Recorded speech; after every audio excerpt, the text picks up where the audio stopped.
You know, yesterday I rewatched Ajahn Chah's videos that I watched a long time ago. It was Ajahn Chah, by the way, if you don't know who he is, he's an enlightened Buddhist master, someone who's known to have finished the goal.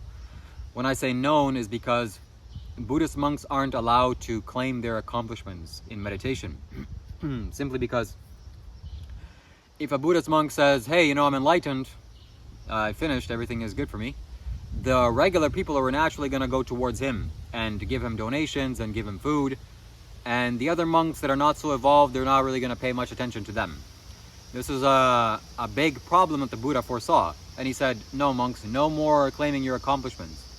This came as a result of people, Buddhist monks, displaying their accomplishments, you know, like levitating. And then the lay people naturally gravitated towards them and forgot about all the other people, all the other monks, and they were kind of going hungry. So the Buddha made this rule. So this monk was known to be enlightened, and now since I've developed so far from the time that I was in these Buddhist monasteries, struggling and suffering so hard trying to attain the Buddha's teachings, the final goal of liberation,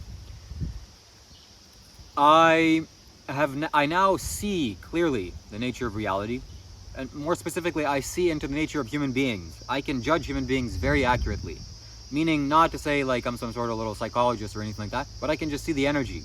I can see the energy of anyone or anything, even a rock. I can see the energy of a rock. So when I'm looking at this man, I'm realizing for the first time, wow, this guy's done. He has nothing left to destroy in him.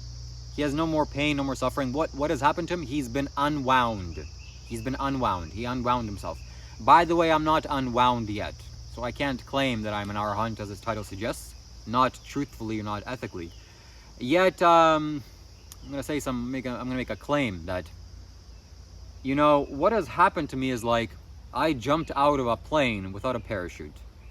When I jumped out of this plane, it was such a visceral and extreme experience. I thought that's it. It was over for me. And I am truthfully correct. You know, that's why I made this video in June 20th, when this phenomenal thing happened to me. And I'm like, yeah, I'm done. And something inside me told me, like, no, I still have impurities in my body.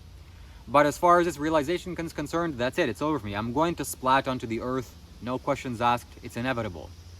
Don't have a parachute on.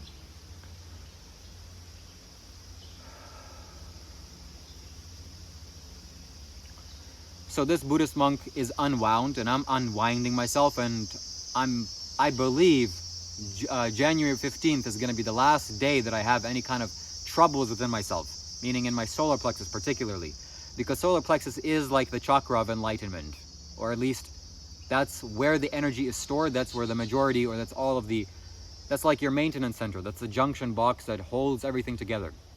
And if that place gets untangled in its webs or in its knots, that's it. No problems are there for you. So I still have some kind of problems in my body, and I'm still kind of agitated in some ways. So this is going to be resolved in me, and I'm very happy to say that. So Ajahn Chah, he's totally been resolved. I can see it. That's like the thought that came to me, the first instinct that I perceived in him. He's been unwound. He unwound himself. And I was like, wow, that's phenomenal. That's remarkable. So, similarly, I see that he's very happy. It's also a good marker for someone who has realization or has attainment. It's like you can't be realized into the ultimate nature and still feel kind of depressed or bogged down or this or that, or depressed is the best word to describe this, or like whatever kind of negative emotions. You just naturally feel good all the time. Yes, all the time. Why? Because his life is such a joy. It's such a miracle. It's just the natural way of how it is. Because you've taken on wrong beliefs that you're suffering so much. When all beliefs are removed and there's only not knowing, that's it. It's only peace and only happiness. And this guy is just laughing and joyful. I made a community post, by the way. If you click on my channel and you scroll through videos, shorts, playlists, and community post last one. You should definitely watch that. That's like my tradition. And it also made me realize so many things about the Buddha's path and how treacherous and difficult it was, and is still. The Buddha really didn't want you to become enlightened or awakened instantaneously. Why? Because he knew if he really focused on that, his influence would have been so small, so much smaller. In essence, what he did was he he made stability out of monks. So the color of the robes, the rules of the monks, and the various practices that he taught and the teachings that he taught is like, okay, you need to do this, you need to put this on. That way you're basically on the hook. Once you're on the hook, it's over, okay? You're gonna be dragged along through the assembly line until you're packaged up nicely and shipped out into the universe. So that's what it was, and it was very successful, obviously. Case in point that 2,600 years later, his teachings are still alive.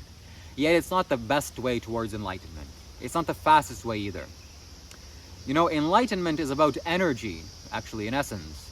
It's about attaining enough energy into your body. Or at least that's just how I see it. That's not the only way.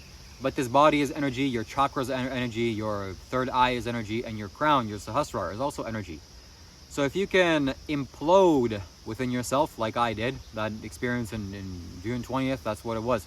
It was like an implosion into myself, you know, with my perception center. That's it. The door has been fully wide open. It's like when the window is open, it's a hurricane, that's it. The way that you're not going to shut the window ever again.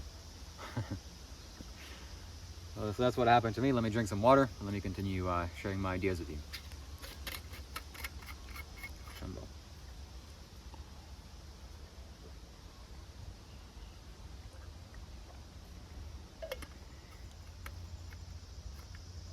So Ajahn Chah was a remarkable man, fully liberated. If you want to see an enlightened being, truthfully, and you want to kind of feel how that feels like, go to my community post and watch that video by Ajahn Chah. It's very worthwhile.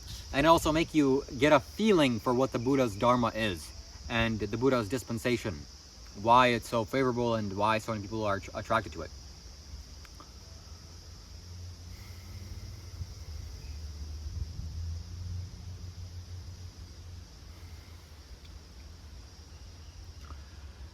So the Buddha classified enlightenment into 4 parts, 4 stages, like I mentioned before: Sotapanna, Satanagami, Anagami, and Arahant. This word Arahant means perfectly liberated, purified, nothing left to be done.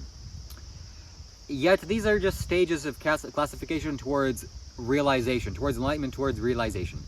Realization is very simple to get. You know, Sadhguru says realization is simple. A knock on your head, and you should get there.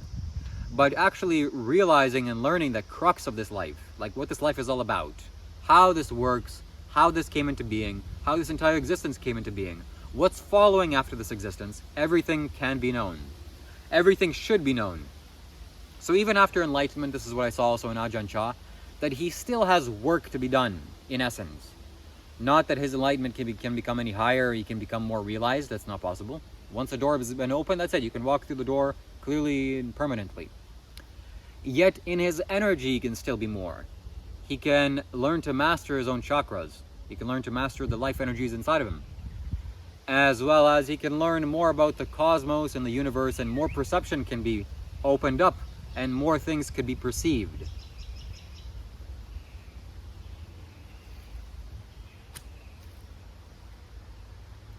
Reach out to me for a spiritual consultation.